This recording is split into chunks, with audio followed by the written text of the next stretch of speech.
प्रिय दर्शकों नमस्कार। आज मैं आप लोगों से चर्चा विशेष रूप से इस विषय पर करूंगा कि पंचम भाव का स्वामी अर्थात पंचमेश इन भावों में से किसी एक भाव में बैठ जाए तो ऐसा जातक को शिक्षा के क्षेत्र में, विद्या के क्षेत्र में या सट्टा शेयर लॉटरी के क्षेत्र में अथाह सफलता प्राप्त होती है। आइए उदाहरण के तौर पर मैंने विराट पुरुष की जो है कुंडली को ले लिया है। अब विराट पुरुष की कुंडली के लग्न भाव पर मेष राशि है और पांचवें भाव पर सिंह राशि है। ठीक, अब बात यह करते हैं कि यदि पंचमेश शुभ ग्रह हो, पंचमेश शुभ ग्रह हो अर्थात गुरु, शुक्र, बुध या शुक्ल पक्ष का बलवान चंद्रमा यदि पंचम भाव का स्वामी हो करके लग्न भाव पर, चतुर्थ भाव पर, पांचवें भाव पे, सातवें भाव पर, नवम भाव पर और दसम भाव में बैठ जाए तो ऐसे जातक को विद्या या शिक्षा के क्षेत्र में अपार सफलता जो है प्राप्त होती है या सट्टा शेयर लॉटरी के क्षेत्र में भी जातक अपार सफलता प्राप्त करता है। लेकिन इसके साथ साथ पंचम भाव कारक अर्थात गुरु की स्थिति भी श्रेष्ठ हो। अब पंचमेश की स्थिति का आकलन पूर्णतया लग्न कुंडली, चंद्र कुंडली या नवमांश कुंडली से भी देखना आवश्यक है, तभी पंचम भाव संबंधित जो है पूर्ण फल प्राप्त होंगे। अब मान लीजिए पंचमेश शुभ ग्रह है और शुभ ग्रह होकर के वो पंचम भाव में बैठा है तो स्वमेव है कि विद्या, बुद्धि, संतान और शिक्षा के क्षेत्र में उसको श्रेष्ठ सफलता प्रदान होगी, श्रेष्ठ सफलता उसको प्राप्त होगी। क्योंकि पंचम भाव का स्वामी यदि पंचम भाव में बैठ जाएगा तो पंचम भाव संबंधित जो मिलने वाले फल होंगे वो श्रेष्ठ हो जाएंगे। ऐसे जातक को शिक्षा के क्षेत्र में उच्च उपाधि, डिग्री जो है प्राप्त होती है और ऐसे जातक की जो संतान होती है वो आज्ञाकारी होती है, श्रेष्ठ आचरण से युक्त होती है और संतान के द्वारा संसार में उसको प्रसिद्धि भी प्राप्त होती है। और ऐसे जातक को सट्टा शेयर लॉटरी के द्वारा भी अकस्मात पर्याप्त मात्रा में धन का लाभ भी होता है यदि पंचमेश शुभ ग्रह होकर के पांचवें भाव में बैठ गया। लेकिन यदि पंचमेश शुभ ग्रह होकर के सप्तम भाव में बैठ गया, सप्तम भाव में, तो ऐसे जातक को वैवाहिक जीवन के उपरांत शिक्षा के क्षेत्र में, बुद्धि के क्षेत्र में और विद्या के क्षेत्र में या सट्टा शेयर लॉटरी के क्षेत्र में जो है श्रेष्ठ सफलता प्राप्त होती है। लेकिन इसके साथ साथ पंचम भाव कारक गुरु की स्थिति को भी देख लेना चाहिए, चंद्र कुंडली, नवमांश कुंडली और लग्न कुंडली से। इसी प्रकार पंचमेश की स्थिति का भी आकलन कर लेना चाहिए, चाहे शुभ ग्रह हो चाहे पापक ग्रह हो। लग्न कुंडली, चंद्र कुंडली और नवमांश कुंडली से देख लेना चाहिए कि कैसी स्थिति में है हमारा पंचमेश और पंचम भाव कारक गुरु की स्थिति को भी देख लेना चाहिए, लग्न कुंडली, चंद्र कुंडली और नवमांश कुंडली। यदि श्रेष्ठ स्थिति में है तो जातक को पंचम भाव संबंधित अत्यंत श्रेष्ठ फल प्रदान होंगे, इसमें कोई भी संदेह नहीं है। यदि पंचमेश नवम भाव में बैठ जाएगा, पंचमेश नवम भाव में बैठ जाएगा तो भावात भावम, अर्थात ऐसा जातक को श्रेष्ठ संतान की प्राप्ति होगी। ऐसे जातक की संतान जो होगी वो धर्मात्मा होगी, पुण्य कार्य करने वाली होगी, पुण्य कार्य करने वाले। और ऐसे जातक को भाग्याधीन शिक्षा के क्षेत्र में, विद्या के क्षेत्र में, सट्टा शेयर लॉटरी के क्षेत्र में या प्रसिद्धि के क्षेत्र में श्रेष्ठ सफलता भाग्याधीन हासिल होगी। यदि पंचमेश सुभग्रह होकर के दसम भाव में बैठ जाए तो पंचमेश मतलब लक्ष्मी का स्थान है और केंद्र विष्णु का स्थान है। तो जब पंचमेश दसम भाव में बैठ जाएगा तो केंद्र और त्रिकोण राजयोग का निर्माण हो जाएगा, प्रबल राजयोग का निर्माण हो जाएगा। तो ऐसा जातक को, ऐसे जातक को कर्म के द्वारा, श्रेष्ठ कर्म के द्वारा, ऐसा जातक श्रेष्ठ कर्म करने वाला होगा, लेकिन श्रेष्ठ कर्मों के द्वारा जो है उसको शिक्षा के क्षेत्र में या विद्या के क्षेत्र में या संतान संबंधित क्षेत्र में या सट्टा शेयर लॉटरी आदि के क्षेत्र में या प्रसिद्धि के क्षेत्र में श्रेष्ठ सफलता हासिल करेगा, इसमें कोई भी संदेह नहीं है। ऐसा जातक श्रेष्ठ कर्म करने वाला हो जाएगा, ऐसे जातक पिता को सुख देने वाला हो जाएगा और पिता को भी सुख जातक के द्वारा प्राप्त होगा, यश कीर्ति ऐश्वर्य से भी युक्त होगा। यदि पंचमेश लग्न भाव में बैठ जाएगा तो भी श्रेष्ठ सफलता देगा। पंचमेश जब लग्न में बैठ जाएगा, पंचमेश जब लग्न में बैठ जाएगा तो ऐसे जातक की जो संतान होगी वो जातक के जैसे होगी, माने जातक का अपने पिता से स्वरूप जो है मिलता जुलता होगा, उसी प्रकार विवेकवान बुद्धिमान होगा, ठीक है, तेजस्वी होगा, शिक्षा के क्षेत्र में श्रेष्ठ सफलता हासिल करेगा।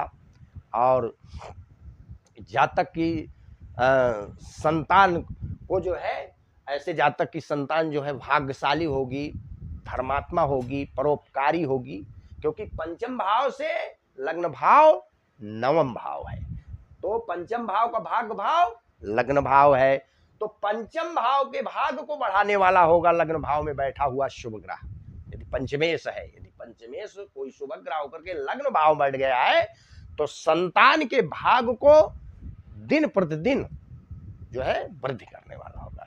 जातक की जो संतान होगी भाग्यशाली होगी, तेजस्वी होगी, शिक्षा के क्षेत्र में श्रेष्ठ सफलता हासिल करने वाले हो, और जातक की संतान जातक का प्रसिद्धि दिलाने वाली होगी, ये श्रेष्ठ फल प्राप्त होंगे। यदि पंचमेश शुभग्रह होकर के चौथे भाव में बैठ जाए तो पंचमेश का चौथे भाव में बैठना यह एक यूनिक योग है, अद्वितीय योग है।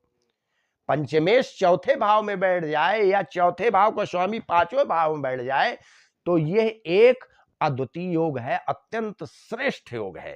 कहने का तात्पर्य है कि पंचमेश जो चौथे भाव में बैठ जाएगा माता के स्थान में, तो ऐसे जातक को जो है संतान के द्वारा, मतलब ऐसे जातक की जो संतान होगी वो मातृपक्ष से जो है श्रेष्ठ सफलता हासिल करने वाली होगी, मातृपक्ष के सहयोग से श्रेष्ठ सफलता जो है हासिल करने वाली होगी।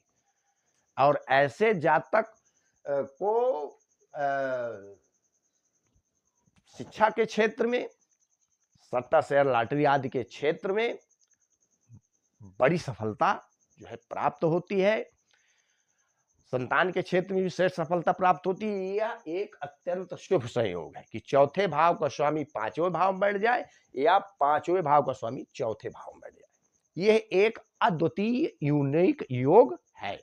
अब सपोज करिए कि यदि पंचम भाव का स्वामी पापक ग्रह हो, अब पापक ग्रह होकर के वो तीसरे छठे ग्रह या केंद्र या त्रिकोण भाव में बैठ जाए तो वो जातक को श्रेष्ठ सफलता प्रदान करेगा। पंचम भाव संबंधित जो है श्रेष्ठ फल प्रदान करेगा। लेकिन इसके साथ साथ पंचम भाव कारक गुरु की स्थिति भी श्रेष्ठ हो। लग्न कुंडली, चंद्र कुंडली, नवमांश कुंडली से पंचमे से यदि पापक ग्रह है तो उसकी स्थिति का आकलन कर लीजिए, और पंचम भाव कारक गुरु की स्थिति का भी इन तीनों कुंडली से आकलन कर लीजिए। यदि श्रेष्ठ स्थिति में है तो पंचमे से यदि पापक ग्रह भी होगा तो जातक को अत्यंत श्रेष्ठ सफलता प्रदान करेगा। तो यदि पंचमेश पापक ग्रह होकर के पांचवें भाव में बैठ गया है तो ऐसे जातक की जो बुद्धि होगी वो तेज बुद्धि का होगा, तीक्ष्ण बुद्धि का होगा, तेज दिमाग का होगा। और ऐसे जातक को विद्या के क्षेत्र में, शिक्षा के क्षेत्र में उच्च उपाधि, डिग्री जो है प्राप्त होती है। ऐसे जातक को सट्टा शेयर लॉटरी के द्वारा भी अथाह धन संपत्ति का लाभ होता है। और ऐसे जातक की संतान जो है वो जातक के नाम को रोशन करने वाली होगी, मतलब श्रेष्ठ संतान की उसको प्राप्ति होगी। अब पंचमेश यदि छठे भाव में बैठ जाए और पापक ग्रह हो तो ऐसे जातक की संतान जो होगी वो पुरुषार्थ कर अत्यंत पुरुषार्थी होगी, अत्यंत पुरुषार्थी होगी, अत्यंत कर्मठ होगी, अत्यंत मेहनती होगी। और पुरुषार्थ कर्म के द्वारा जो है वो शिक्षा के क्षेत्र में या विद्या के क्षेत्र में या सट्टा शेयर लॉटरी के क्षेत्र में श्रेष्ठ सफलता हासिल करेगा। इसी प्रकार से यदि पंचमेश पापक ग्रह होकर के सप्तम भाव में बैठ जाए, सप्तम भाव में बैठ जाए तो भी श्रेष्ठ सफलता प्रदान करेगा। लेकिन वैवाहिक जीवन के उपरांत, शादी के उपरांत, शिक्षा के क्षेत्र में, विद्या के क्षेत्र में या संतान संबंधित या सट्टा शेयर लॉटरी संबंधित श्रेष्ठ फल जो है प्रदान करेगा। अब पंचमेश यदि पापक ग्रह हो करके नवम भाव में बैठ जाए, पंचमेश यदि पापक ग्रह होकर के नवम भाव में बैठ जाए और गुरु की स्थिति श्रेष्ठ हो तो भावात भावम, लग्न से पांचवा भाव, पांचवा से पांचवा, अर्थात ऐसे जातक की जो संतान होगी वो धर्म करने वाली होगी, परोपकार करने वाली होगी, समाज हित में कार्य करने वाली होगी, तीर्थ स्थलों का भ्रमण करने वाली होगी, आस्तिक होगी, धर्म को मानने वाली होगी, धर्म के प्रति निष्ठा रखने वाली होगी, और उसको भाग्य का जो है उत्तम रूप से सहयोग प्राप्त होता है। और विद्या बुद्धि के क्षेत्र में जो है शिक्षा के क्षेत्र में उच्च उपाधि, डिग्री जो है भाग्याधीन प्राप्त हो जाती है ऐसे जातक को। वो एक कदम चलता है, भाग्य जो है उसको 3 कदम चल के उसके शिक्षा के क्षेत्र को जो है पूर्ण कर देता है। यदि पंचमेश दसम भाव में बैठ जाए, पंचमेश यदि दसम भाव में बैठ जाए तो ये एक अत्यंत श्रेष्ठ राजयोग कहा जाएगा। यदि पंचमेश पापक ग्रह होकर के दसम भाव में बैठ जाएगा तो वो शिक्षा के क्षेत्र में जातक को उसके श्रेष्ठ कर्मों को द्वारा जो है सफलता प्रदान करेगा। उसके कर्म जो है उसको शिक्षा के क्षेत्र में श्रेष्ठ सफलता प्रदान करेंगे, क्योंकि इंसान के कर्म ही इंसान को जो है श्रेष्ठता प्रदान करते हैं। तो यदि पंचमेश पापक ग्रह होकर के दसम भाव में बैठ जाएगा तो ऐसे जातक को कैरियर के क्षेत्र में श्रेष्ठ सफलता प्राप्त होगी, और ऐसे जातक को उच्च उतार डिग्री भी प्राप्त होगी, और ऐसे जातक यश कीर्ति ऐश्वर्य से भी युक्त होगा, और ऐसे जातक को पिता का भी सुख प्राप्त होगा, लेकिन विशेष रूप से नहीं प्राप्त होगा, क्योंकि पंचमेश पापक ग्रह है। तो पंचमेश जब पापक ग्रह होकर के दसम भाव में बैठ जाएगा तो पिता के सुख में थोड़ा कमी कर देगा, या जातक का पिता जातक से संतुष्ट रहेगा, मतलब साधारण सुख प्राप्त होगा, विशेष रूप से नहीं। बाकी अन्य सुख जो है उत्तम रूप से प्राप्त होंगे, उच्च उतार डिग्री प्राप्त होगी, करियर के क्षेत्र में बड़ी सफलता हासिल करेगा, उच्च पद प्राप्त करेगा, यश कीर्ति ऐश्वर्य से भी युक्त होगा, और जातक श्रेष्ठ कर्म भी करेगा। लेकिन पिता से संबंध जो है, पिता के संबंधों में थोड़ा कमी पैदा करेगा। यदि पंचमेश पापक ग्रह होकर के 11वें भाव में बैठ जाएगा तो पंचम से सातवां भाव, तो पंचमे से यदि एकादश भाव में बैठ जाएगा, तो ऐसे पंचमेश जब एकादश भाव में बैठ जाएगा तो जातक को अत्यंत श्रेष्ठ धन लाभ करा देगा। अब वो जातक संतान के द्वारा श्रेष्ठ धन लाभ करेगा या संतानोत्पत्ति के बाद जातक अथाह धन संपत्ति का लाभ करेगा, माने जातक को अथाह धन संपत्ति का लाभ होगा, या जातक को शिक्षा के क्षेत्र में सफलता में लाभ हो सकता है, उच्च उपाधि डिग्री प्राप्त करने में जातक को किसी का सहयोग प्राप्त हो सकता है, ये भी एक लाभ ही कहा जाएगा, किसी का सहयोग प्राप्त होगा।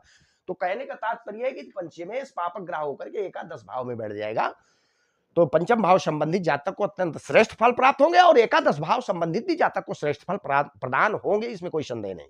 यदि पंचमेश पापक ग्रह होकर के लग्न भाव में बैठ जाए, पंचमेश पापक ग्रह होकर के लग्न भाव में बैठ जाए, तो ऐसा जातक स्वपुरुषार्थ के द्वारा विद्या बुद्धि के क्षेत्र में, शिक्षा के क्षेत्र में, सट्टा शेयर लॉटरी के क्षेत्र में जातक को अथाह धन सफलता प्रदान करेगा, अथाह धन संपत्ति भी प्रदान करेगा, अथाह सफलता भी प्रदान करेगा, ये फल प्रदान करेगा। लेकिन इसके साथ साथ पंचमेश गुरु की स्थिति पे भी आकलन करने की, माने गुरु की स्थिति को देखने की जरूरत है। यदि पंचमेश तीसरे भाव में बैठ जाएगा पापक ग्रह होकर के, तो जातक को अत्यंत पराक्रमी बना देगा। जातक अपने पराक्रम के द्वारा, जातक अपने श्रेष्ठ पराक्रम के द्वारा, अपने साहस के द्वारा जातक को जो है शिक्षा के क्षेत्र में, विद्या के क्षेत्र में उच्च उपाधि डिग्री प्राप्त होती है। सट्टा शेयर लॉटरी आदि के द्वारा भी जातक को अकस्मात काफी रूप से धन का लाभ भी होता है और जातक को प्रसिद्धि भी प्राप्त होती है। और ऐसे जातक की जो संतान होती है वो अत्यंत कर्मठ होती है, साहसी होती है और पराक्रमी होती है और मेहनती होती है। और लेकिन तीसरे भाव में जब पापक ग्रह बैठ जाता है, वो चाहे पंचमेश ही क्यों ना हो, लेकिन वो अपने पाप मतलब पाप फल का त्याग नहीं करता, अर्थात भाई पक्ष को प्रभावित करता है। या तो जात भाई मान लो यदि पंचमेश मंगल होकर के तीसरे भाव में बैठा है तो जातक के पास छोटा भाई नहीं होगा, या जातक के पास छोटा भाई होगा भी तो वो उसका स्वास्थ्य ठीक नहीं होगा, या छोटे भाई से उसके संबंध अच्छे नहीं होंगे।